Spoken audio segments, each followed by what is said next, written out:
Charity Gaming Guild proudly brings to you The Charity Gaming Guild presents The Charity Gaming Guild presents the Nat Pun Pun Podcast.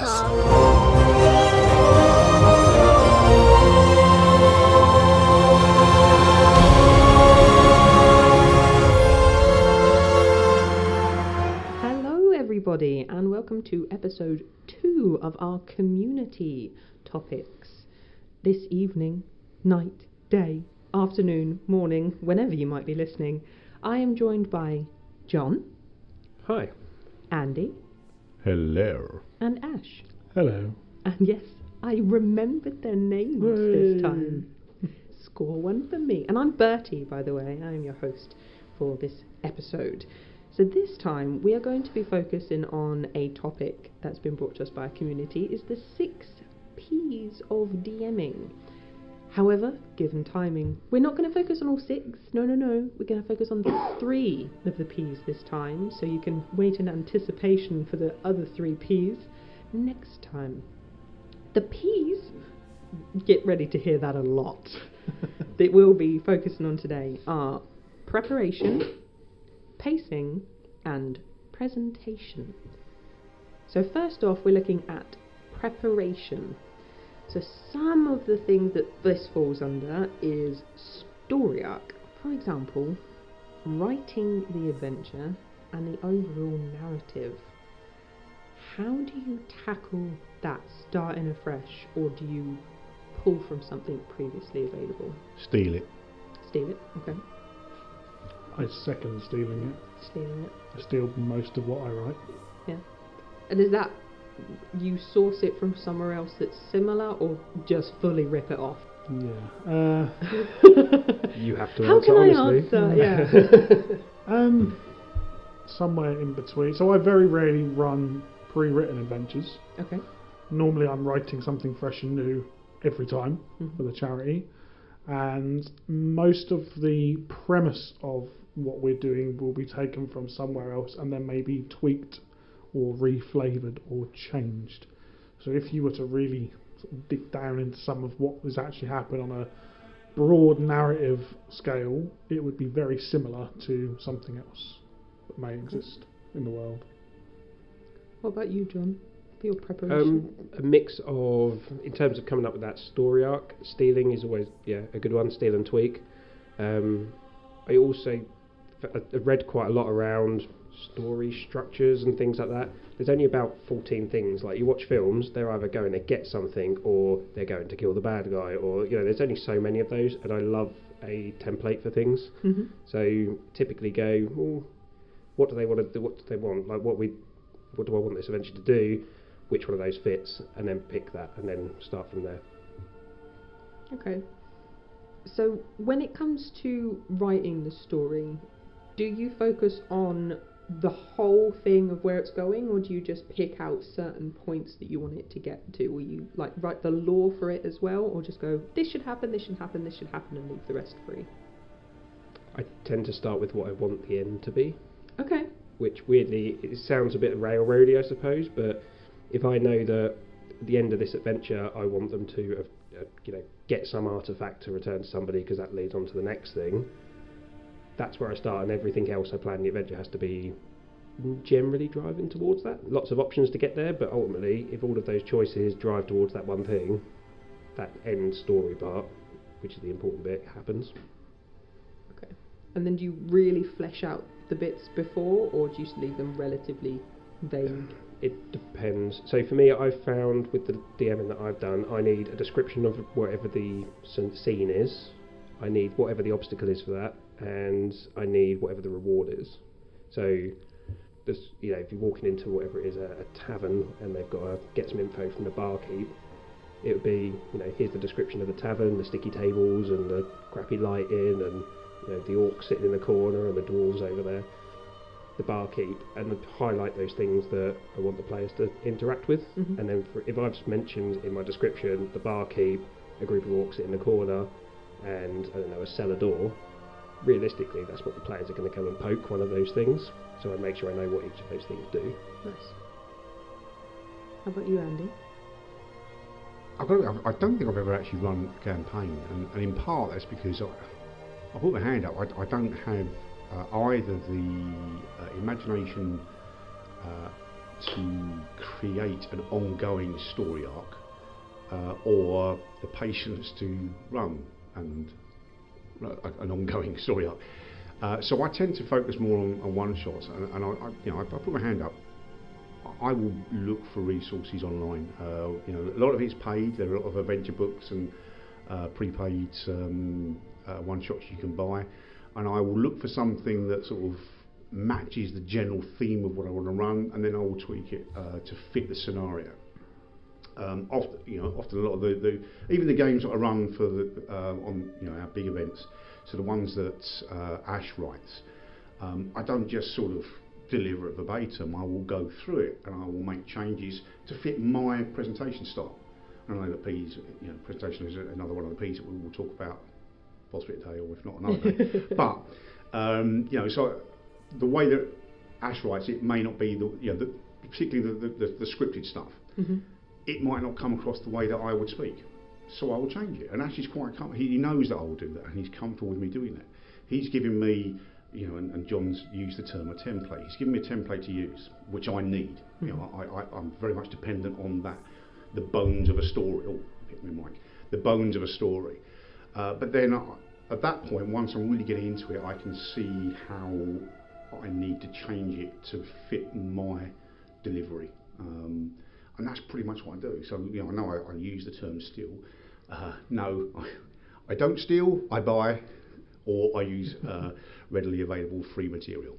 But yeah, sadly, I'm not at the point where I can actually write a story from scratch myself. Mm-hmm. One of the things, part of that preparation, which you kind of touched on a bit, John, is the beats, which are the main kind of goals that are the aims for the players, or sometimes for you as the DMs, where you want to get those players to. So do you find it's easy to figure out when in the timeline those beats should come in, or do you leave that again kind of fluid with regards to we just have to get to it, but it doesn't matter when? I think you need structure. Yeah. With a campaign, especially with a one-shot. Well, I think it's equally true for campaigns or one-shots. We mentioned pacing and talk about pacing, but you need to know when you need to be where. Otherwise, what happens is you end up with one of those news stories campaigns where this campaign's been going on for 50 years. There needs to be an end. There's got to be a conclusion, and if you're going to reach that end, and I think that's what you said, isn't it, John? You start with where you want to finish, and I'm the same. So I start with that finish point, and then plot those chapters, if you like, and work out what's going to happen in what order. So, for example, with a campaign for this podcast, I know what's going to happen at the end, and I've got all of those milestone points. One of which is discovering what you discovered last session, so I know that needs to happen. We're all going on. to die. Yeah, that's a given, isn't it? So, I think it's really important to understand roughly when they're going to happen, and not just let it happen naturally. Because with the way D&D players are, it will never happen, because they'll be off on some tangent, picking daisies from a wood for some old hag who's making a medicine to heal some noble's daughter, or something weird like that. Yeah. I think from my perspective, and again, I don't think one size fits all. DMs will chop and change based on their own abilities and their own mindset and presentation styles, etc.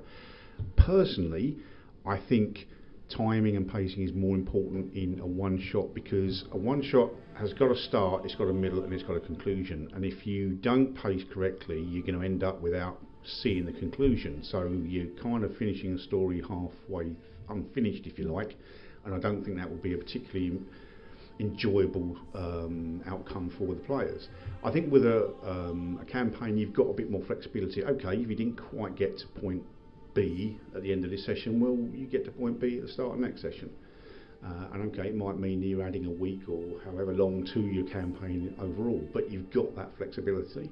I mean, as I say, that's only my view, and I've already admitted I'm not someone that tends to run campaigns, but from a layman, that would make more sense. You're absolutely right. With a campaign, there's always next time.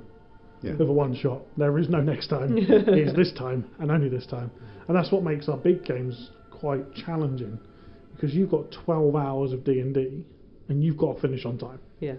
And I'm constantly, Andy will know this. Have you run a 12-hour game, John, for us? I haven't run a 12-hour, no. Oh, you will eventually. You'll enjoy that. I'm always breathing down their neck. Like, I'll be coming around going, oh, whereabouts are you in the game? Are you on track? Trying to help them with the pacing and making sure everyone's where they should be. Because when that 12-hour day finishes, we've got players who come and join us from all over the place. I mean, Aya one year flew in from Singapore. Yeah. She's not going to be able to come back next week to finish the adventure. That's just not going to happen. So you're absolutely right with what you said, Andy. With a one-shot, got to get that pacing spot on. I think the trick though is to have a template, isn't it? And know, for me certainly, is to know what works. I know if I use a 5-room dungeon with the intro messing about, players getting the quest and then actually getting there, that's about 3 hours ish. So if, like, for the adventure days, they're 4 hours. So okay, I need maybe an extra 4 or 5 scenes or challenges or things that just slow that pace down and still drive towards that story or present alternative options. And if the players never hit that alternative option, that's okay, it's not a problem. But all of those things still drive to the same conclusion point. Yeah. I think, one of the things I might look at is, you know roughly how long each scene's going to be, especially when you're talking about sort of combat and the likes. I might have something in the middle that will be an enjoyable encounter, but if it doesn't happen, it's not going to impact the outcome of the story. So I've got it there, so if I'm ahead of schedule, I've got something I can pad the game out with. But if I'm running behind, I can completely cut it out, skip to the next chapter, if you like, and it won't, as far as the player's concerned, they won't know the difference. Yeah. When we have new DMs who come to us to run, that's one of the things that I talk to them about, and we're leaking into pacing a little bit here. That's fine. But I call them speed bump encounters. So it's an encounter that you can put in to slow the pace down if your players are running away with it, but that equally you can leave out and it has no bearing on the narrative. I think the trick sometimes, I've missed it certainly, is I've put those in too early in the session. Yeah. Like they're like in the first half an hour. I've got those speed bump encounters, and then you don't really know whether you need to run them or not. You need to leave them as sort of like optional near the end, don't you? That last half at least. I mean, the only frustrating part of having to adopt that scenario is that you then look at your box and the 17 hours you wasted painting those minis that I was going to tell you all. And we're talking about encounters. What kind of tricks or tips would you give people who are looking to run an encounter and aren't sure how to balance it or how to introduce it, how to run it? It's an interesting one, that, because I've come to Ash several times for advice on balancing encounters. CR is quite good, I find. Fudging hit points when you need to, up or down. Sometimes, works. Occasionally you just get it wrong and you get absolutely obliterated in the first bit, or vice versa, you're doing way too much damage and they're not touching you, and you need to adjust for that on the fly. Your players don't know the difference as long as you're careful about how you describe it. You don't say, oh, he's on his last legs, then add 300 more hit points. But yeah, that's the way I tend to kind of deal with that. I don't know a DM that hasn't fudged rolls. I At the end of the day, if you know full well it's a bit too early in the story to sort of completely kill his parties. Oh no, I only rolled a 3. It was a nat 20, but I only rolled a 3, so he missed. Yeah. So you're saying I should never trust your rolls? Absolutely, Okay. I lie. Okay. And I'm bloody good at it. I think just in terms of resources, obviously there's the XP and the encounter building in the DMSG. Sly Flourish has got quite a good chart based on CR. Okay. So it's the average party level. So if you've got like 6, I would use it for the adventure days where we've got more than 4 players. But it's like if you've got 6 level 10 players, then you get a CR budget of 35. But if you put a single creature in there over 20, you might kill them. Kind of thing like that. It's quite an interesting kind of model. I think one of the things that you've got to consider as a DM, especially if you're a new DM, is that it doesn't matter how much preparation you put in, it's never going to go the way you plan it. You're always going to have to sort of adjust things on the fly. I remember one of my very first games, I had to entirely create a farm and the farm owners and an entire scenario. What's that dog called? I just made one little comment about, oh yeah, there's a farm over there, and they all decided to go and investigate the farm. What? No! Why? Goes back to what I said at the beginning. If you describe something, a player's going to want to go and press that button on there and go, what's that doing then? Yeah. So yeah, you're right. You've got to prepare, and I still think that again, different DMs will have different styles, and their preparation will very much differ. I like to have lots of figurines on the tabletop. Other DMs perhaps prefer using just little paper stand-ins. I like to have big digital maps on a TV screen. Others prefer printed ones. And there's no right or wrong. Absolutely, there's no right or wrong. You can enjoy a game on using any of those tools I've mentioned. It's just my preference because I'm a big kid and I like to have lots of toys. And then from a player's perspective for preparation, when it comes to reviewing their character sheets and getting any kind of narrative tie-ins that you can, how do you approach that aspect? Because obviously I know it depends on the information that you get from your characters and their sheets. Do you find it's very collaborative, or do you kind of just take free rein with it? Kind of depends on the adventure you're running and what you need from that character sheet to facilitate your adventure. So some adventures can be very forgiving with what the characters or the players put on their character sheets. Sometimes those you might get a character sheet back and it just look wildly wrong, like there's something not going on, something not right with what's going on that character sheet, and then that opens up a narrative with that player. And as part of your preparation, then what you're starting to understand is what that player understands about the rules. I didn't realise, I've got to roll 4d6 and drop the lowest one or the highest one or whatever you've decided, or they might have completely messed up the point buy system for their stats or something like that. So it helps you as a DM build where that player is within their D&D journey and their level of understanding, which allows you to support them better and make sure they have a more enjoyable time. And then it becomes a conversation going back to them and saying, well, look, this is what you were trying to do, it doesn't quite work out, how about this instead? And that's really important to make sure that they get the right things out of the game. Because if you just let it slide, you've got 6 20s as your stats, but then John's playing and he's done his standard array properly, now John's going to be penalised for that compared to the other player. Just making sure you have that consistency. But also understanding what those players can do is really important as well, because you might suddenly find that your players will have one ability or one thing that completely unravels potentially your entire campaign. So if you've got a mystery item that links to a god somehow or some way, and Andy's decided to play a Divine Inquisitor, well, they've got an ability that allows them to figure out exactly which god that item links to straight away, and then maybe 2/3 of your campaign's been unravelled because you didn't spot that ability. And how would you kind of counteract that? Would it be a discussion of saying, okay, the ability will work slightly different? Do you not tell the player and then just do it behind the DM screen? Do you mean if I'd spotted it ahead of time? Yeah. So if I'd spotted it ahead of time, you can plan it. So in that case, you could make that item more powerful. So rather than just giving them the ping straight away, you give them a clue which leads to them somewhere to find the information. So then you're driving the narrative forward with the information rather than going, oh shit, yeah, that's Zephon. That's like, well, no, they don't need to do all of that stuff. You spent hours and hours and hours preparing just because that one ability that you missed. So that's really important. Spells are a big one for that. Yeah. Look out for spells, particularly anything that can charm anything or read anything's mind. They can cause a problem for you as a DM. Or Moonbeam. There's nothing wrong with Moonbeam. It's fine with It's Moonbeam. fine. I have a personal hatred for Go Moonbeam. into a sort of a more sort of micro level, the fly spell. Yeah. The things that can fly can mess up an encounter massively. Yeah, absolutely. You've got them in some sort of volcano and then they go, actually, well, I'm just going to fly out the top. So is Great. that why, for the adventure days and things, you put in those additional rules that we have in place for The certain abilities? Global rulings, we Global call them, rulings, didn't we? yes. Yeah, and they've turned out to be really useful. So one of our War Council DMs, Niall, he's very, very good with the rules.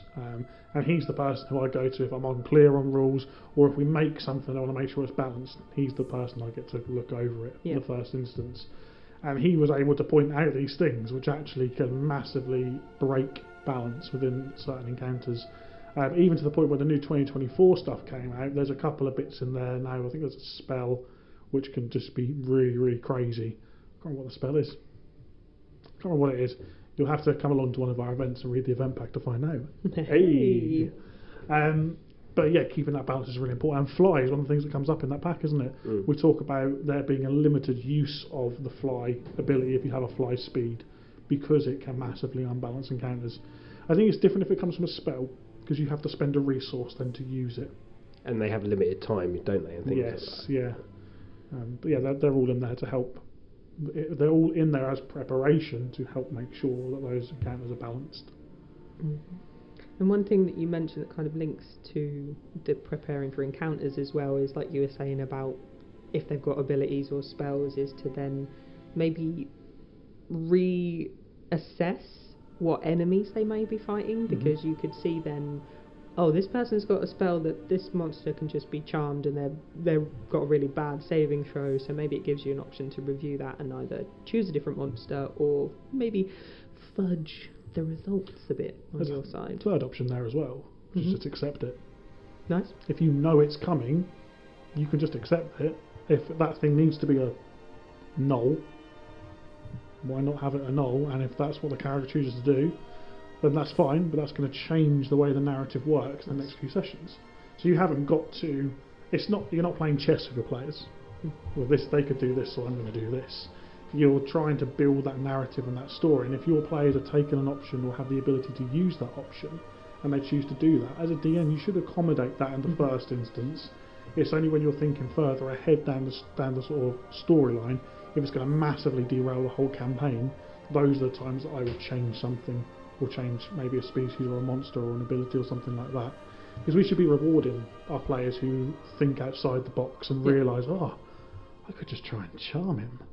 And those little wins for those players, we've all been there as players, when you're around the table and they go, oh, we're going to try and charm him. Alright, I'll make the wisdom saving throw. It's a 5. Hey, he failed, excellent, now he's got to dance around naked, or whatever it's going to be. I think achievement. What you can't do as a DM though is then in the moment just go, oh well, actually he's an elf and he's resistant to charming or something like that. You've got to be honest with it. Yeah. But I think it's important to let players have that win, like you were saying, like Zeke with his Master Blaster, where he changes the damage type to lightning and then does max damage. That's awesome when that kicks off. You can only do it once, maybe, and it's at most once a session. It's once per long rest. So sometimes for us on our Tuesday night, that might be 2 sessions before he gets to do it again. So yeah, when he obliterates the big baddie that everyone else has been whacking with sticks for the last hour, brilliant, great, that's what his character does. And I think if you deliberately design an encounter where it's like, oh, actually he's got ring of lightning resistance, and that just got nerfed, you've just taken something away from your players, and that's not what it's about. So it's like about that flexibility and that balance between what you need to happen to keep the narrative going, but also those things give your players the fun on their side as well. You've got to prepare for it, haven't you? And this might now mean you have to prepare 2 different options. If my players do this, I then need to do this. If my players don't do that, I can do this instead. So it's more work, but important. So the 2 options could be kill the whole party or just half of them? Yeah. If it's you, Yeah, if it's an Andy game, it's literally one or the other. There is no third option where anyone survives. Because there is the illusion of choice as well. Okay. Where they can pick an option, but ultimately the outcome is going to be the same. So whether they charm the enemy or not, they're going to get killed by another NPC in the next 2 sessions. It doesn't really matter. So their choice isn't irrelevant as such, but is less impactful than they believe in that moment. Because the DM, you can see infinitely into the future for your campaign. Yeah. You know what's coming. Andy thinks he's just uncovered a spoiler. The way he looked at me there. I'm now questioning many years of Tuesday nights. What does it all mean? Why? I was just holding a fart in. Sorry. Oh, sorry, I thought that was the face. The other thing I think you get from players' character sheets is what they want out the game. Yeah. Even if it's a one-shot or something like that, if somebody's created, I don't know, a pirate captain or something like that, they want the chance at some point to say, aha, get their hook and their parrot out and, kick a bastard all over, swing from a chandelier, so put that crap into your game and let them do it. Like, it makes no difference to the narrative. The fact that the room they've just walked into has now got a big chandelier that the pirate can swing from, it's fun. They love it. Is there anything, when it comes to preparation, that you would say is the most difficult aspect to consider? Like the preparing for the unpreparable, as an example. And do you have any examples of that? It's the curveballs that players can throw you. Like, okay, so Tuesday night session, the current campaign, John and his mates are in a huge underground, well not huge, quite a large underground dungeon where there's cultists, and they're trying to infiltrate this cult and drive this cult out. And they know they've got to go into this room, and they've got to get into this room to save someone who's being suspended from a cage, and there's all kinds of stuff going on. There's Balguras behind them as well, coming down the corridor. It wasn't looking good, was it? It was looking pretty bad. Really bad situation. Their solution was to literally get TNT and blow a hole in the wall. Oh. And I didn't see that coming. So in that instance, as a DM, you need to be prepared to be flexible and think outside the box and on your toes and allow that to happen. So you could sit there and go, well, no, of course you can't do that. It's ridiculous. Don't be stupid. How are you going to do that? But if they can justify it and they want to do it, you can't prepare for that because you can't read their minds. You can't see into the future. The best advice I give any DM is be prepared to be flexible. Be prepared to run things ad hoc, not knowing quite what's going to happen. And it'll be just as enjoyable if you rule it one way and it's wrong, but the party still get to do what they want to do. They can have just as much fun as if you ruled it absolutely perfectly. The rules don't matter. The rules are a vessel to get that enjoyment across to the party. Yeah. So in terms of preparing for the unpreparable, in reality, I don't think you can. But being aware of what some of the options are can help. I think it's interesting you use that example because that was the one time we actually had a proper plan in place before we walked into a shitstorm, because we actually knew it was coming. Like, we knew this thing, if we got this wrong, we were going to be dead. Yeah. So we actually come up with a proper plan, and I think it's probably about the only time the plan's gone off pretty well. Executed that campaign. So I think if you took that away and just went, no, you can't blow a hole through a wall. Well, we can see the map. Like, and as we players, know that room's there and this room's there. Like, we could justify it too, couldn't we? Yeah. As the players of that game, was it obvious to you that was a curveball that you threw, or was it like... That whole dungeon was curveballs all over the place, I think, wasn't it? I mean, those two Bulguras come charging down the corridor, and I managed to charm them. Yeah. By impersonating a cultist and getting them just to go back to their room and not mash us, because that would have if they'd have fought, we would have been gone. It was touch and go. I'm quite honest with the play. If players throw me a curveball, being honest that, oh my god, I didn't expect you guys to do this, is fine. Nice. Yeah. Because what that does as a DM is it buys you time. Yeah. Because if I now stand there for a good couple of minutes and just going, and don't tell the players it's a curveball, it makes it look like I don't know what I'm doing. Yeah. But actually, if I say, I wasn't expecting you guys to do that, just give me a minute, let me just think this through, which I have said on Tuesday nights before, Many haven't I? times, yeah. Just let me think this through. Ultimately, buying myself that 60 seconds then makes the game more enjoyable longer term. Mm-hmm. It's not just about that, it's about giving them a win, isn't it? Yeah, of course. As I've said before, this is a game. It's not them versus us. We're there as a facilitator to have, so that they have fun. We're not trying to beat them. So if they throw you a curveball, they're going to have a bit of fun with it. I mean, I had a game where, I don't know how they did it, but all of a sudden all the players were turned into Allosauruses. So the things that I was fighting, they were just being chewed up, but they were enjoying themselves. It didn't really have any impact on the end of the game. The end of the game was still the end of the game. The outcome didn't change, but they had so much fun in just the idea of and visualisation that they're all Allosauruses and they're chomping away at these beasties that I put on the table against them. Let them have it. I think DMs get caught up on this curveball thing, because as DMs we feel like we're the ones that should be throwing the curveball. Like we're the ones that should be pulling the rug out from under the players, like, oh, you didn't see that coming, did you? And we should be all knowing and all powerful, but that's not the case at all. We're here, like you just said, Andy, playing the game as well. And I have the most fun when my players make me think on my feet. That's when I have the most fun, and I have to really kind of do some mental gymnastics to make it work. And our most fun on Tuesday nights are when you guys do that to me. Yeah. And we end up with these mad sessions. Like, literally, last Tuesday. Yeah. That was crazy. Yeah, stuff going on all over the place. But I think from a DM perspective, that also gives you things, the fallout of those events help you then, in the campaign, go, oh, well, hold on a minute. You just released a primordial fire being in the middle of a city, and that person's dead, and this person's over here blown up, and that one's gone.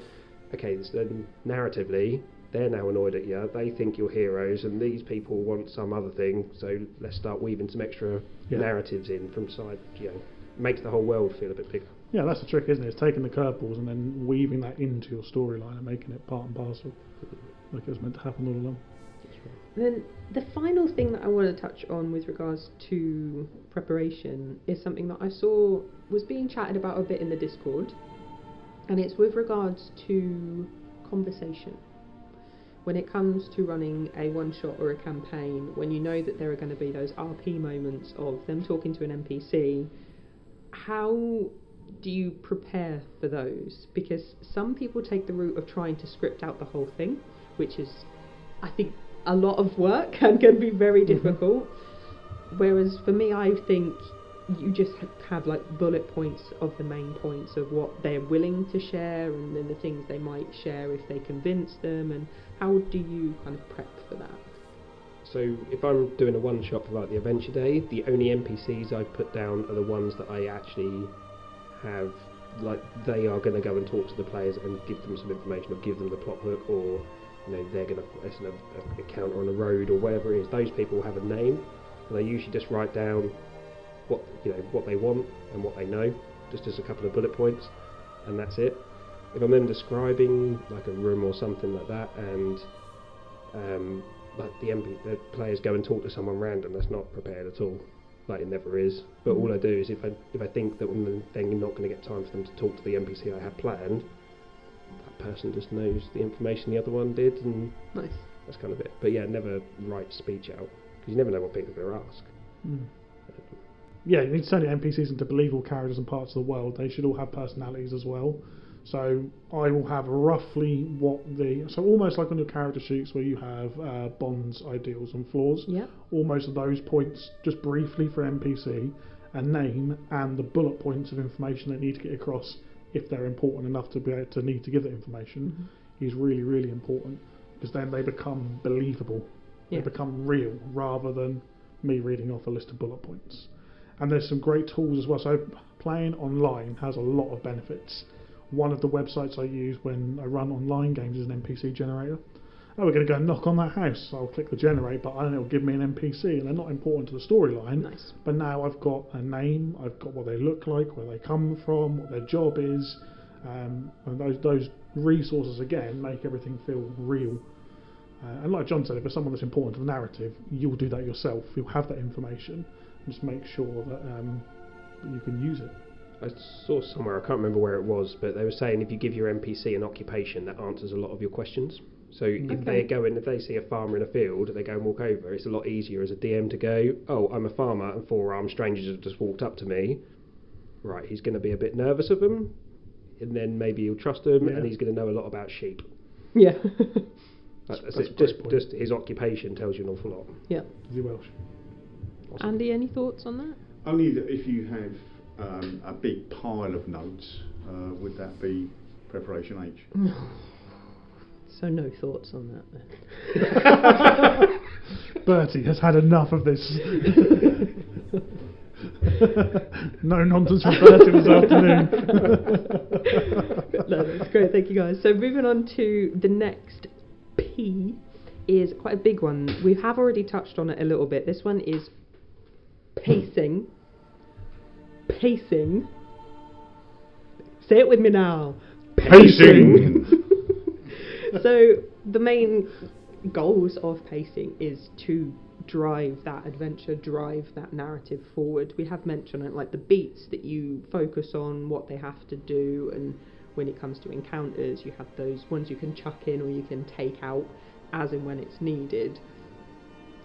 How do you figure out the point when a section of the adventure is taking too much time? What is the kind of indicator to you, aside from the obvious, I'm looking at a clock? Is there anything else that kind of pings to you that goes, okay, I need to speed this up or I need to slow this down? Read your players. Okay. Look at the people around your table. Are they getting bored of what you're doing? Are people disengaging? Are they picking up their phones and looking at their phones, or are they on Facebook? Because then they're not interested in what you're doing. So actually now is the time to move things forward and refresh things, which is one way of doing it without clock watching. Obviously clock watching is really important, and understanding how long each section of your adventure take. Like for our episode we just recorded, I had a time frame in mind for each of those sections, so how long I wanted each one to last. Probably went out the window, but Okay. it's there as a guideline. But yeah, reading your party is really important. Any thoughts? Weirdly, I was going to say much the same thing. Like when you see people starting to check out a little bit, whatever it is, the challenge, like get across a river. If they're still, and half hour later, still coming up with new fun ideas and having fun falling in and getting washed 100 yards down and climbing out and trying again or whatever, keep it going. But there is a point where you know that they've got so many more encounters to go. Mm-hmm. And your big fight's about an hour or whatever, 45 minutes. They've got to get back, you've got to close it down, that's another 15 minutes. A lot of it, I think, comes from trial and error. It's probably the right way of doing it. And experience. Yeah. But there's an awful lot of things you can say, I'm putting these obstacles in, which the players might take an hour or 40 minutes to get through. But equally, if you think running out of time a little bit here, you can give them a hint or get them to make a perception check, and you noticed a ledge around that obstacle or something like that. Mm-hmm. Combat is about the only one I think you can't do that with. Any sort of social traps, environmental hazard, anything like that, you can get it. You can speed it up a lot easier than slow it down. Yeah. Really. The worst culprits for affecting pacing are puzzles. Yes. Because a simple puzzle Mm-hmm. can take a group of 5 adults a good hour and a half to solve. As a DM, you need to watch that. When I'm chatting to new DMs about putting puzzles into adventures, I'll say to them, keep your puzzles as simple as possible because they'll take about 3 or 4 times longer than you expect them to. And still to this day, the best puzzle I've ever seen in an adventure was yours, Andy, when you ran Ancient Vault of Naggledir. And I'm not going to say what it was, in case he uses it again. It was brilliant. It was purely brilliant. Everyone was on edge the entire time. And at the end, in true Andy fashion, everyone went, ugh. It was great. I'll let our listeners come and ask Andy about his Naggledir door puzzle when they see you in the flesh, rather than spoil it. I think, for me, there's a couple of points to pick up on. Firstly, my phone seems to be affecting things. So firstly, there is the point about reading your audience, reading the players. And actually, if they've got a puzzle, sometimes that can be more enjoyable than a fairly lengthy encounter. Mm-hmm. Because let's face it, most players, they'll get into a cycle. If you're a barbarian, it's rage, hit, rinse and repeat, rage, hit, rinse and repeat. And there's only so many times you can do that when you think, okay, we'll roll the dice. Whereas a puzzle, you're constantly thinking of new things to try to overcome. So you're right, you've got to sort of hit the right balance of reading your players, seeing that they're having fun, because as I say, for me personally, that's the key objective. My players, I want them to have fun. Be all and end all. Nothing else matters to me. They have fun. So if they're having a lot of fun with this puzzle, let them carry on. And if an encounter is beginning to wane, fight dice rolls. Oh yeah, well, how do you want to kill it? Just so you can move the game on. So yeah, there's a lot of, I guess, craft in running the game and reading what's right for them, what is working, what isn't working, and adjusting it on the fly so that they get the maximum enjoyment out of it. Do you think that there is any kind of onus or responsibility a little bit on the players to help with the pacing? So for me personally, I am absolutely guilty of the fact that there have been games where I've played in and have felt like the group isn't moving forward and maybe the DM seems like they're struggling, so I will kind of, as a player, say something or do something, be like, okay, we're heading off now, great, we know what we need to do, we're moving, because it seems like there's a lot of nothing happening. Do you think the player's responsible? I personally do. I think if we go back to our very first episode of the podcast campaign, I wasn't listening, didn't realise I had to speak to the mayor. You went to the pub, you got the instruction, just like, right, I need heroes, get off your asses, let's go. Sometimes it's needed to keep things moving, and I think it comes with experience from the player's end. Mm-hmm. Again, a lot of players that I've played with, sort of within charity and stuff, know, you can have a laugh, you can muck about, you can try different things, but at a certain point, you've got to, if you want to finish this story, You've got to start picking up those hints from the DM and get moving. Yeah. Yeah. I don't always trust players. I actually confided in a player. There was a game I was running had a particular secret that I needed to get out, and the only way I could get it out was if a player were to die. Now, don't get me wrong. The game had an element of Dark Souls in it, so they would be resurrected. So they weren't going to be out of the game. So I confided in a player and said, "Look, when we get to this encounter, could you let me kill you so that I can, because there is a reason for it, and you will be back. Don't worry about it." Yeah, no problem at all. The bastard banished my big monster, so nothing happened. It didn't work. He knew what wanted to happen, and he's the one that messed it up. And you know who you are. What you've asked there, Bertie, is a really interesting question I hadn't thought about. Are players as responsible for pacing as the DM? I think they are, but not as much as the DM, to a lesser extent. Players know when they're dicking around, and where they're not doing stuff that's moving the narrative forwards. And sometimes that's okay. Mm-hmm. Like if you're in a long-running campaign. You're going to say something? No. Okay. If you're in a long-running campaign and you know you've got the time to do it, great. If you're in a one-shot and you haven't really got time to do it, come on now, behave yourself. Let's get on with this thing. Yeah. But equally, the DM then needs to have the confidence to say to the players, "Okay, guys, you've been doing this for the last 45 minutes now. What's next? Yeah. Where are we going? What are we doing?" Because as a DM, you drive that story. So that's why I think the DM has slightly more responsibility than the players, but then the players' pacing responsibilities are to respond to the DM. Mm-hmm. Like, okay, yeah, you're right. We've been working how to shear this sheep for 45 minutes and not really got anywhere, so let's just bin it off and go and kill the lich. Yeah, and I would agree with that. Because from my perspective, if we are doing the right thing, a good job as a DM, then your players are engaged. And if they're engaged, they're not going to be clock watching. They don't know how much time has gone, how much time they've got left to the end of the game. So they're not necessarily going to be aware that they need to speed things up. So at that point, it becomes our responsibility as a DM to make that call. Right, okay, guys, the sheep's bound, they're being shorn, off you go, bye. The players know what's coming as well. So if I think back to our last Tuesday night campaign, which was the Divine Essence campaign, the players had to fight an angel, in inverted air quotes, called Mendax.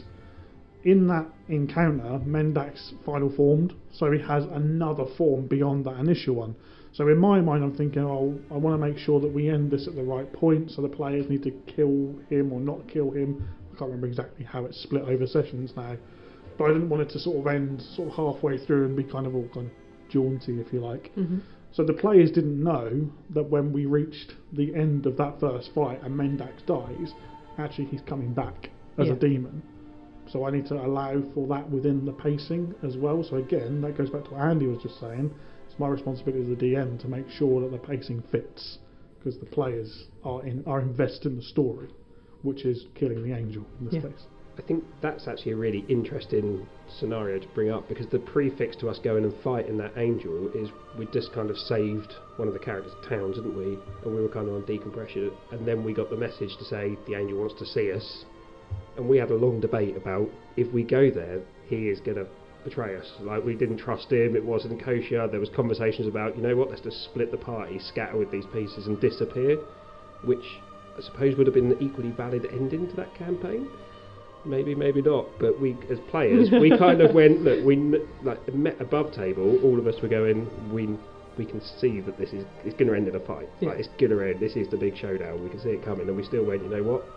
We're going to go and do that anyway, because partly that's what you prepped, but that's also what we wanted. We wanted that big bang finale as players, and if we'd not taken the bait, as it were, like, we'd ruin our own story as players. Yeah, we've all, I say we all, I know there are adventures that have been run the charity where players have literally run away from what they perceive to be unwinnable fights, not thinking about what the DM's got up their sleeve. And in one of those situations that I ran, it was part of the mini campaign, The Rising Star, which Chris arranged, and it was the first time Otto Dawnblade ever made an appearance on his dragon, and it was meant to be a TPK. But Dave and I think it was Becca ran away literally fled with their characters, like, we're not staying. Yeah. We know where this is going. We're off. And that was interesting because the only way that they would have been able to understand that was knowing that my game was the last one in the mini campaign, and knowing what time the session was due to end. They could see what the inevitable outcome was. So then we're back to curveballs. They threw us a curveball and legged it. And that was fun to be another player in the game as well. Were you in that game? I was in that Ah. game, because having them disappear, you're like, do they know something I don't? Yeah. Okay. But that's an example of a time where what John just said about the party splitting, that's an example of a time where it worked. You've got two experienced players there who have read the situation, understood what's going on, and made that as a calculated decision, not a knee-jerk, let's fuck with the DM.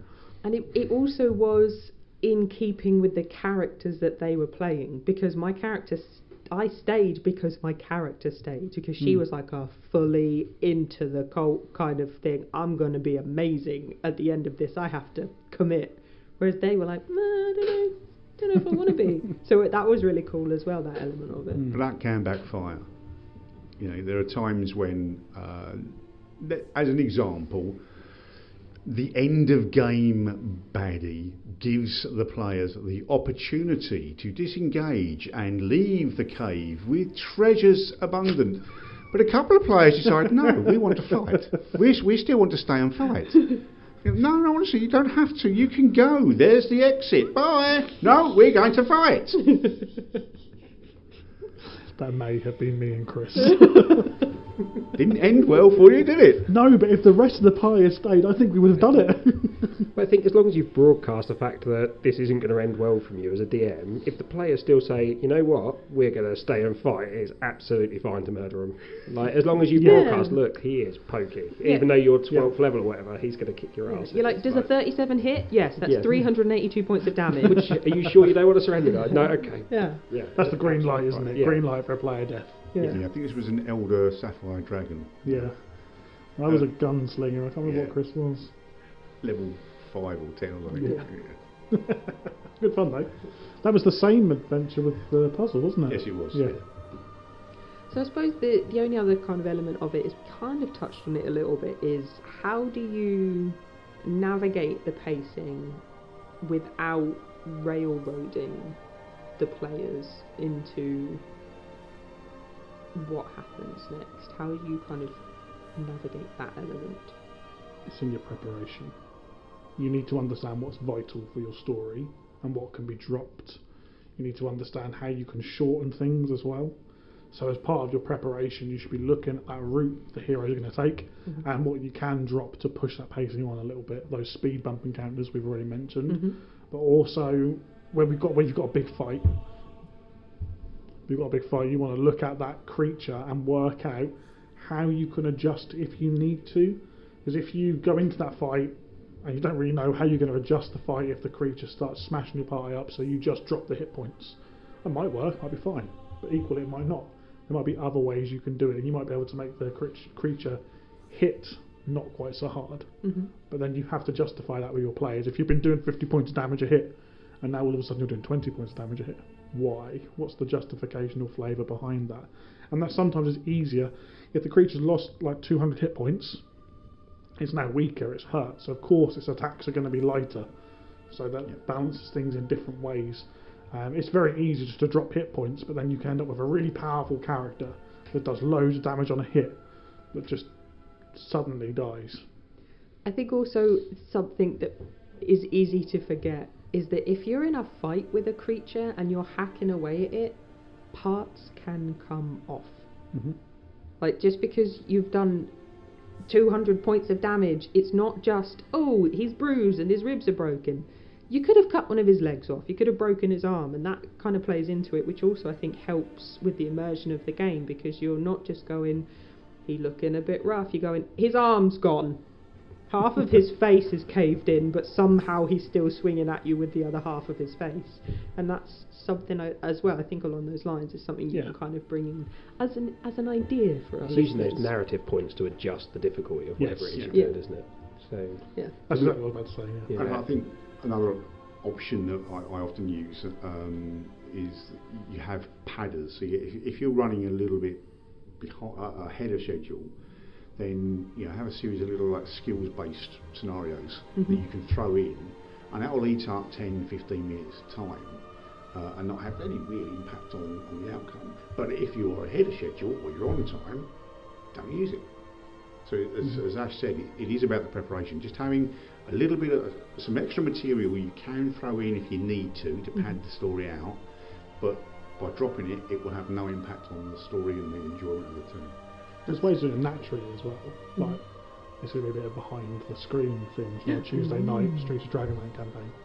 When the group navigate from one part of the city to another, if we're ahead of where I think we should be, I've got a city encounters table that I make them roll on, and then we deal with that encounter. So the most recent one was someone was taking drugs and jumping out of a window thinking they could fly. Well, the party just came across that and ended up taking the drugs to see if they could fly. Which again is a curveball. Which is a curveball. Which you can not prepare for, but you can enjoy and be flexible Yeah, with. but it was fun. Yeah. And it lasts as long or as short a time as you needed to, because something like that you could just shut down with the town guard. Yeah. Whenever you need to. But it's a fun encounter, and it fits with the story, so you're not shoehorning something in that doesn't work. And that's where we start talking about purpose, which is next time. Next time. But that's why that's important, is to make it feel a natural part of the story. Yeah. Like, your players should never look at that and go, Andy, chuck that in because we're too good. It should feel natural. Yeah. And if they did say that, I would kill them in the next encounter. John? So for me, it's about multiple routes. So Okay. when I think as a DM, I tend to over prep a little bit in terms of I'm always worried I'm not going to have enough content. So, and I work in flowcharts, so I tend to create like a flowchart where the lines between the boxes are the travels. That might be a corridor or an overland thing. Then the box is whatever the scene is. So the campsite, the entrance, whatever it is, the big boss fight. And I make sure I have multiple routes between it. So things like puzzles. I hate puzzles because puzzles tend to be, if you don't do this puzzle, you can't move forwards. Which Right. means that if they get stuck or just need an hour to solve it, Yeah. they're not going to, that's delay. Like, there's no way around it. So if you're going to have a puzzle, have a secret entrance. And if it's taken a bit long, whoever's got the highest perception, you feel a gust of wind from the wall over there. Nice. I like It's a that. secret tunnel that goes kind of around the houses and bypasses the door. Yeah. Something like that. So you've got other ways of keeping it moving if you need to, and look for those blockers in your design. I think. Very nice. I like that a lot. Final P is presentation. So for this one, we've spoken about it briefly in different circumstances, but for each of you, what do you feel makes you unique as a DM? I'm a miserable old git. Yep. Valid. As a DM, not a person. I'm a miserable old git. Oh.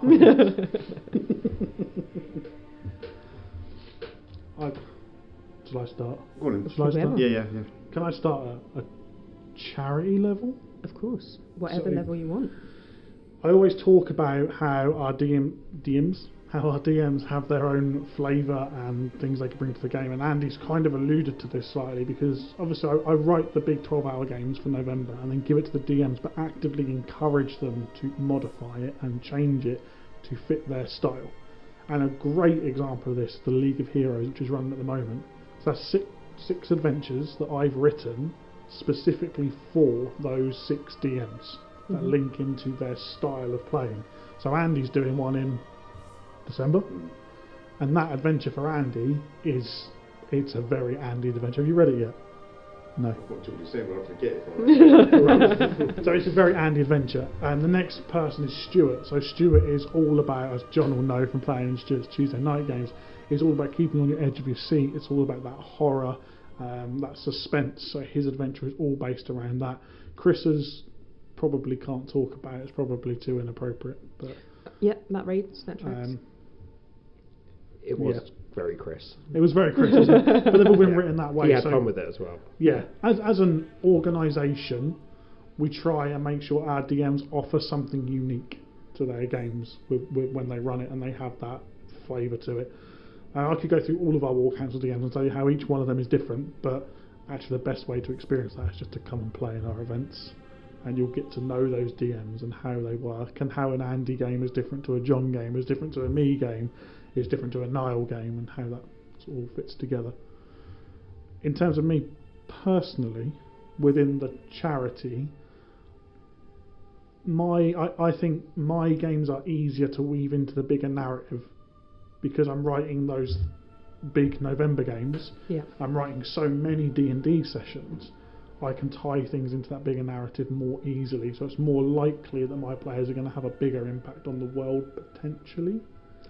I think it's also because you have the most knowledge of it out of everyone. It's all in your head. So when it comes to the overall, it's a lot easier for you to link things because you know it more in depth than the other players as well. I do try and get it out of my head, but there's a lot going on in there with the world. Yeah. And what you guys remember as well is we're not working like 12 months ahead. Like at the moment, what did that War Council update? How many years in advance did that go? 4? Yeah, it was solid. It was a solid 4 or 5 years, wasn't it? And then some loose plans beyond that. Yeah. So that's how far ahead we're working. And in my head all the time I'm thinking, when I'm talking to players, I don't want to give too much information. I want to hold some of it back, but I need to give enough. So that's kind of a tricky balance sometimes. I have a question that I want to ask about that, and I understand if it maybe can't be answered. Go on. Has there been a time where something has happened in one of the games that has drastically changed or impacted that 4-year plan? Or does it all kind of fall along the way you want it to? In an unplanned way, do you mean? Yeah. Like a curveball? Yeah. No. Okay. Not yet. Do you think it's possible, or do you Yes. feel that things are strong enough being set that it wouldn't necessarily have that much of an impact because you're kind of planning for what happens? I think both of the things you just said are true. Okay. So they are strong enough that they can stand on their own, but I think as people who look after the narrative as War Council DMs, if something happens that's cool, and it's cooler than what we had planned, you can believe the cool thing is going to be the thing that happens. I think the other thing is, from when you're talking about plans 4 years ahead, it's not super detailed, is it? It's No. not. It's kind of this is what this is what's going to happen around that time. So what happens in the Nova big games and stuff like that can still, almost anything that can happen could still result in that kind of narrative thread through. It could impact it, but it still end up back towards that same kind of point. Yeah, that's a really good point actually. So I guess, technically speaking, the answer is yes, it has happened then, because the game that's had the biggest impact so far is, I was going to say Thelsari Uprising, but Dark Ascension was pretty big as well. The most obvious, no, that's not true either. Let's look at Thelsari Uprising, right? So the players had a choice of aligning themselves with the Thelsarian Guard from Thelsari, Lady Oladan, or the Dragon Guard with Grand Commander Armand from Gloomcrest. And I was ready, narratively, for Armand or Oladan to die. Okay. One of those two, I thought in my head, one of those two is definitely going to die. And that's going to have a huge impact on the world. Their region's going to break up and it's going to be absorbed between the other regions. There'll be political things going on. It won't affect too much religiously because neither of them are massive religious players in that scene. But then all of our players actually fought for peace and became United Nations, and they both survived. So that did throw a curveball, and it wasn't the outcome I expected, but equally it didn't really change too much of what was going on because the state of play was the same. There was just more of an issue between those two regions. What that did change was the Heart of Glass campaign, because in the Heart of Glass campaign day from last September, that involved Lady Oladan from Thelsari, Mara in Oceanhold, and Watch Commander Fortulus, who's a Dragon Guard, so links back to Gloomcrest. And the relationship between those three regions is a big part of politically where the narrative is at the moment. Okay. That's very interesting because having been a player for that game, it absolutely felt like we had to broker peace. Yeah? It felt like that was the only option because it wasn't one side was correct over the other. No. So it's interesting that you went, yeah, they're going to kill one of them, and we were like, you can't kill anybody. Well, the way that ran was you had a DM with a table who were following the Thelsari storyline, and a DM for the table following the Dragon Guard storyline, and then in the last section those tables came together as mega tables, didn't they? And it was that moment.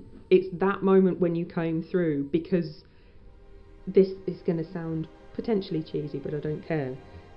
It's an incredible reflection of real life in the fact of you can have two different societies of people who are fighting for a belief that they think is right, and actually when you put them next to each other, they're exactly the same. Mm-hmm. They're exactly the same. Yeah. So when we were across from each other, you start off thinking, these guys are my enemies, and then you're going, oh wait, they're acting exactly the way we are. They're following their thread. They're trying to fight for what they believe in. And realistically, in a fantasy setting, you have that opportunity to step above it and go, oh, neither of us are right here. We don't have to oppress them and beat them. We can just join together and get a better outcome. So it's very interesting that you were prepared for death. Absolutely was. Yeah. Absolutely. I thought Mara was going to die as well in September. That was on the card. Never. No, Andy would have killed everyone. But then again, that's Andy's style of DMing coming through, and how he changes the narrative, or not changes the narrative, how you affect the narrative through your style of running the game. Yeah. Fudge the rolls. Fudge the rolls. Yeah. So I think that kind of pulls Andy loves into fudge. Keeping it true to the lore of the game, which is something that is very important with presentation. Because Andy, you've mentioned you have your miniatures that you do, and that's something that is very heavy for you as a way that you are quite individual as a DM. Do you feel that that's your kind of staple? That's where you sit? Yeah, I think there are two things that you will be guaranteed with any game I run, and that is a lot of jokes. Mm-hmm. And a very visual game. It's not just the miniatures. Yes, I've got hundreds of miniatures I use and paint and present on the table, but it's the maps as well. So I've got this beautiful bit of software, and I can create really exquisite animated maps with sound effects in minutes. They don't take long at all to create these maps. So I think that combination, it's a very visual game. And then, don't get me wrong, not everyone's going to appreciate that. There are going to be some people that are more about theatre of the mind, and if that's their preference, then great. Mm-hmm. As I say, you're never going to sort of please everyone. But that's just my preference, and that's the way I will present the game. Yeah. I mean, it might be a fairly shallow game, but but you'll laugh at some point, and then look at a model and go, "Oh wow!" Or ew. Oh, which is sometimes it. How about for you, John? What do you think is your kind of staple? See, I love the idea of the virtual tabletop, but the choosing maps stresses me out. Okay. I'm not kidding. I can write the adventure in 3-4 hours. I can then spend 2.5 weeks trying to find the right battle map. It's just not. It just stresses me out completely. So I tend to go to the big flip books of stuff in terms of presenting, and I again love minis. But because I'm using 2D, I've got doors printed and wardrobes, and so when I don't put anything on the table until something's actually happening. So if the group is walking into a fancy bedroom, I'll just describe it as a fancy bedroom, because what you're imagining in your head as a fancy bedroom is much better than anything that I can put down on the table. When a fight starts, alright, I'll go and grab the bed model I printed off, and a door and a wardrobe, and dump that stuff down, and then if something's happening, with minis. But virtual tabletop stress me out, mostly because there's too much choice, and I can never find what I'm picturing in my head. I can never find the right map. It just upsets me. And then when it comes to presentation of kind of you as the DM, when it comes to embodying the characters, so the NPCs and things like that, do you put a lot of effort in, and how do you approach that? Voices and physicality. This is it. Deal with it. Okay. Yeah, I mean, it's odd. When I haven't been into D&D for that many years now. Ash introduced me. It was probably sort of COVID time, wasn't it? Yeah. I've been into tabletop and war games and board games for a long, long time, and I always looked at D&D and thought, I'm not going to do that, sitting around putting on stupid voices. Now I embrace it. Literally, after the one little tester game that Ash put me through, I was like, where has this been all my life? And I love to visualise what that character would look like and how they would behave and what they sound like, and I'll do it. Sadly, I am old, and therefore I will forget what a character sounds like, and his accent will change over time. But hey, I think everyone's guilty of that, though. It's not an age thing. That's just I started off Australian and ended up Jamaican kind of situation, which it happens to everyone.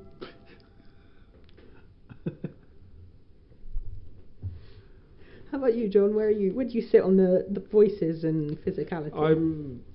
I'm kind of alright doing it. I got about maybe 4 or 5 voices, and then if I just go like deeper or higher, adds it out. But I'm a bit inconsistent. So yeah, if I start American, it'll end up Australian or something like that. Yeah. But if people are, I'll do them for NPCs and things when I'm in the game. Do you feel it has a big impact on the games, or do you think it's more just kind of a bit of flavour? So at the big games, where it's like Adventure Days, it was not 12 hours, but the ones we're running sort of for the charity, where there's people who I've never played with before, if I'm DMing and start off doing a silly voice, I think it's almost important for me to do it first to give everyone else permission. Okay, yeah, nice. Even if I forget to do it after that, the point is, like, permission's been granted to be silly. So. Ash? I'm not very good at voices, but I try.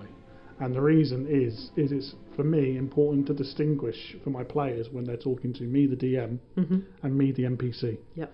By putting a voice on, it doesn't have to be an accurate voice, it doesn't have to be silly or sensible or whatever. And it probably will change. If you listen to the first episode of Sebastian Lambry talking compared to the last one, they're probably wildly different. But I'm not being me. Seb, sorry.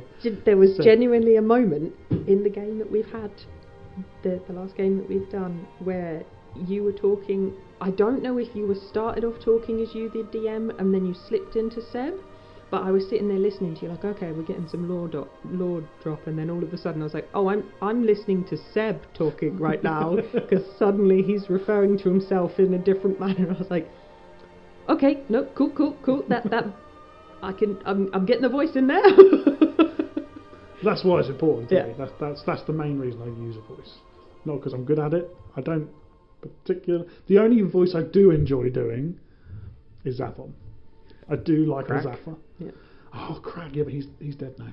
He is. Doesn't matter. Crack was His voice is amazing. NPC. Are you saying Crag or Crack? Crack. Yeah, Okay. K-R-A-K. He was an NPC that linked to Phil's backstory in our Tuesday night game, and he was a pyromaniac goblin artificer who ran round with bombs blowing stuff up. Nice. Yeah. The voice was good though. The voice was good, but I'm not doing it on the podcast, so No. if people want to hear me do the voice, they're going to have to come and physically ask me in person to do the voice. Yeah. Come to our events, buy tickets, it's great. Nice. Plug. When it comes to presentation, is there anything that you feel is more important in a game to help that immersion and help your players get into it above anything else? I have a golden rule for playing online. Okay. If you're DMing online, your camera should be on. Okay. Yeah. You should be visible as the DM. I think that's really important. And certainly when we're doing something really important or impactful, not on the podcast because we've got to worry about the microphones, but like on a Tuesday night, I'll stand up. Yeah. So I will DM from a standing position where there's something really important happening in the combat or talking to someone, to the point where there was one encounter on Tuesday night, I don't know if you were there or not, John, I can't remember, where this cult started blowing the city up. I think that might have been my last one before I Right. disappeared off for a bit. So the cult were hidden in amongst groups of people and were literally blowing up parts of the city whilst people were in the streets trying to do stuff. And the party were being congratulated by people, and so I left the DM screen, came round the DM screen, I'm shaking people's hands going, oh, thank you so much for all the work you did, it was great. And I just stop and look at the player in the eye and just go, roll a dexterity saving throw. Oh, that's amazing. And then I'd move to the next person and do the same thing, and Yeah. then I'd stop and look at them and then move on to the next person, so no one knew what was happening, what wasn't. But that's all I've presentation. got goosebumps. It's all presentation. It's all how you present the story. It's how you present what's going on. And as a DM, you shouldn't feel like you're stuck behind the DM screen. You feel safe behind the DM screen. Yeah. But you can walk around the table. Yeah, there have been games where I've I've gone to the toilet or whatever and come back and not sat down behind the screen. I pulled the chair up next to my players, sat down behind beside my players and ran some of the game from there before. It's all changes the perception of you as the DM and what you can do. I've actually played an NPC who was a fortune teller, and I've actually come out and sat with the team with tarot cards, and I've done a magic trick that I know with these tarot cards as part of the story. So I think you're right. I mean, for me, there's a lot of pressure on the DMs to deliver. You know, at the end of the day, the success of the story is down to you. So it's all about the preparation and the presentation. Whatever. So my advice would be do what is right for you as the DM. You're under enough pressure as it is. So don't overcomplicate things. Don't try and do things that don't sit comfortably with you. If you're not good with painting miniatures, and little cardboard cutouts are absolutely fine. If you're not good with creating maps or finding the right map, gridded paper. You know, use what makes you comfortable, what makes it easy for you to run the game. Because at the end of the day, if they enjoy the game, they're not going to remember what the map looked like or whatever, or the miniatures were like. They're going to remember the story and how you presented it. Yeah, nice. John? I was going to say, I think for me, the thing I try not to forget is there's a lot of power in your voice. So all the grand theatrics and card tricks and fancy VTTs and all the rest of it are great, but if you can, if you slow your voice down, talk calmer, it builds tension. If you're faster paced and things like that, it changes the feeling at the table. And I think players remember those feelings. They don't remember exactly who said what or what it, not straight away, but they remember that was awesome, or actually that little bit at the end of that campaign really got me. Like our first campaign, I talked to Martin about it, and he still almost gets teary. So it's like really sentimental little moments in campaigns and things. And yeah, I think it's the power of your voice, I think, that does a lot of that. Yeah. Nice. Well, thank you very much, guys. That was 3 of our 6 Ps. We will be covering the other 3 on our next community episode. I've been Bertie, you've had John, Andy and Ash. And I'm off for a pee. Thanks. We'll speak to you soon. Bye. Bye. Right.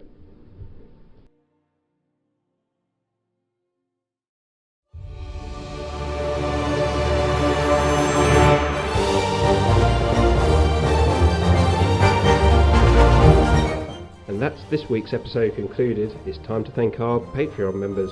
Our Ruby membership: Joshua, Alberta, Paul, Dave R, Claire, Laura, Jason. Emerald membership: Stuart. Sapphire membership: Becca M, Gary, Neil. Diamond Geezers: Zeke, Lizzie, Chris, Martin, John, Bertie and Ash. And of course our Obsidian members: Ant, James, Becca GS, Ethan, Niall, Dave F, and finally our 2 ruling council members, Chris and Sophia. Thank you so much, all of you, for your support and for helping us do what we do.